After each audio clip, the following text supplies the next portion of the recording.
Hi, I'm Adaline Bebo and welcome back to my channel. I'm excited to bring you the next installment to my roll series with one that can decidedly be a bit of a devil. But luckily, I've got some tips for you to help you master the angel roll. So let's get rolling.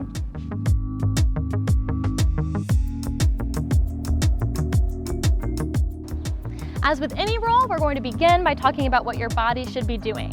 My feet are going to start shoulder width apart. In second position, my feet are firmly planted on the ground, nice and sturdy. As you become more comfortable with the angel roll, you can get a little bit more creative with your footwork, but to begin, we're going to start with a nice and solid foundation. Your arms are going to be outstretched to the sides, your shoulders are going to be down and square with your hips to the front, and your arms are going to be slightly bent. That way the baton can roll nice and smoothly from one end to the other. And if your arms are too straight, the baton will likely bounce from one end to the other, and it's not as pretty as an angel roll. Your palms are always going to be up toward the heavens, of course, and your thumbs are always going to be back, no matter if you catch it from a toss or from the simple push-off. As the roll rolls from the right to the left, you're also going to turn your head to watch it out of your periphery, first right, then left. If you ever drop your head down, it will likely result in the baton going off pattern or the baton slipping off the back. So I encourage you to make sure that your shoulders are always down and your chin is up, always looking at the baton. Now that you've got the body work down, we're ready to begin the roll. To start, I always say that we're going to start in this cradle position in your right hand. I have my index finger pointing toward the end of the baton, and I'm going to take this cradle position from the outside of my elbow and move the baton to the inside of my elbow. From there, I'm going to push my index finger up toward the sky, and that is going to be the push to begin the angel roll. So as I push it, the very first position before anything else that the baton should go on is go to this angle right here on your forearm. I like to call this kind of the fleshy underside of your forearm. It's right in between your elbow and your wrist, and the baton should be at this angle to begin. So imagine you're setting that baton on its GPS path down your arm. The first place it's gonna go, the first stop it's gonna make is right there. To drill this very first part of the angel roll, you can start by starting from that push-off point, rolling it and catching it right here under your elbow in your left hand. This will allow you to practice and make sure that you understand the very first direction that the baton should head down in an angel roll. The next checkpoint I want you to work toward is catching from here, right behind your back in your left hand. So I push it in that initial starting point. The baton is going to roll. It's almost going to like skid down your arm. It's going to roll here, and you're going to catch it behind your back in your left hand. So again, it looks like this.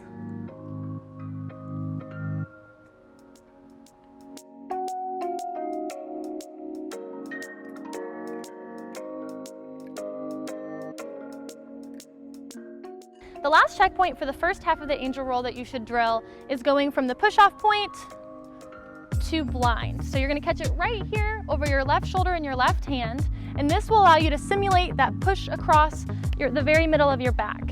As you angel roll, your goal should be for the baton to cross right over your midline, right in line with your spine, completely vertical before catching right here.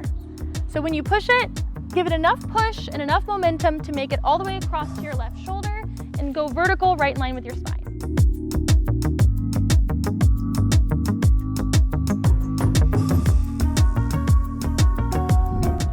Now that you understand the first half of the angel roll, let's talk about the second half.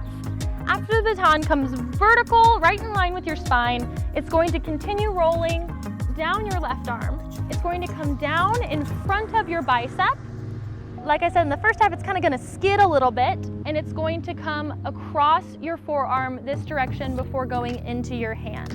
So it comes down in front and then down into your hand. So to practice this, we can use this little exercise. I bring the baton right underneath my underarm here, and I have my palm up to support the baton. This way I can give it a nice little push up and over my shoulder as we practice this. This will also simulate the push of the first half of the angel roll, but allow you to really hone in and perfect the second half. So once you have it here under your underarm here, you're gonna give it a nice little push, and you're gonna immediately turn your shoulders square to the back or the front, but they're going to be square. So here we're gonna push and roll it up and over my shoulder to practice the second half of the roll.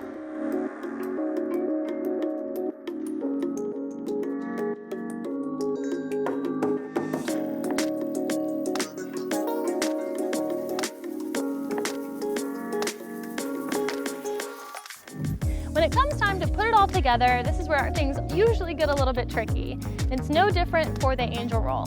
So really be sure to keep those shoulders down, never hunch forward or drop your head. I like to think about squeezing my shoulder blades together at all times during this angel roll, from the push-off to the catch.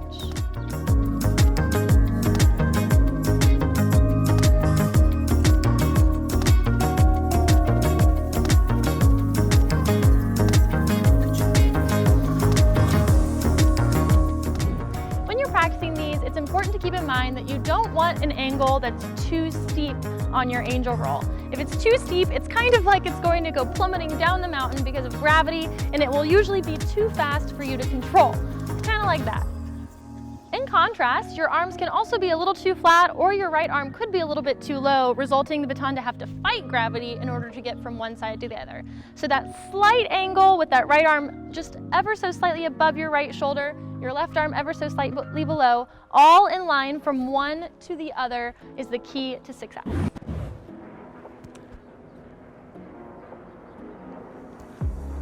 Once you feel comfortable with the angel roll itself, let's try the angel roll catch.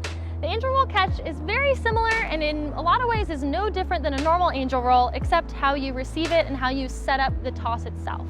For me, I found a lot of success when I am able to control the revolution of the baton at a moderate pace so that I don't have to stick my hand into a spinning baton of death, but I have enough control and enough revolution to ensure that when it lands on my arm, the baton doesn't die, but it continues to roll. So experimenting with your toss revolution speed is the first step to an angel roll catch.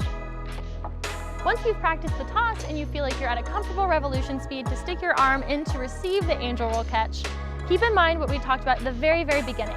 The first checkpoint of the baton should be at this angle right between your elbow and your wrist. So when you receive an angel roll catch, you want to receive it right there on your forearm. You can kind of see where I have some pink splotches from where I was practicing this earlier.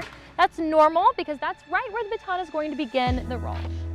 In order to really cushion this catch and prevent the baton bouncing straight from one arm to another or across your back, it's important to really keep in mind that pillowy aspect we talked about when we talked about the body work for an angel roll.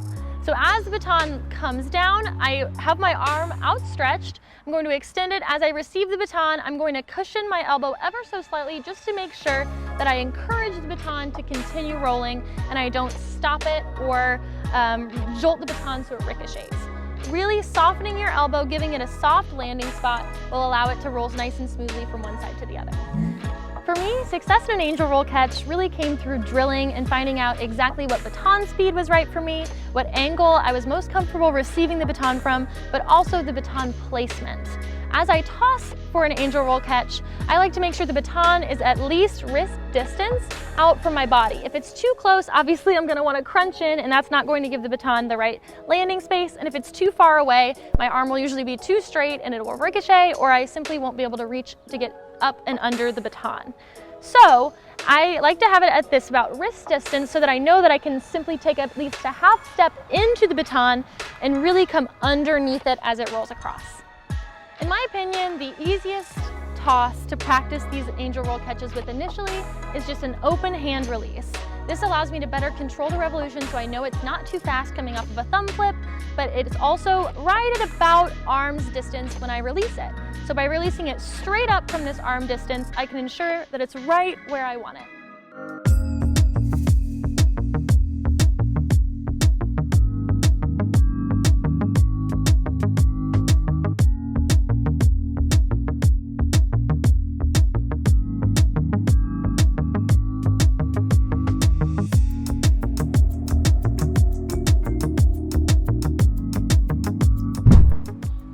With a little bit of time spent drilling these, your angels will certainly take flight. I hope you found these tips and tricks helpful, and if you did, be sure to like, subscribe, and comment below to let me know. And until next time, work hard and be bold.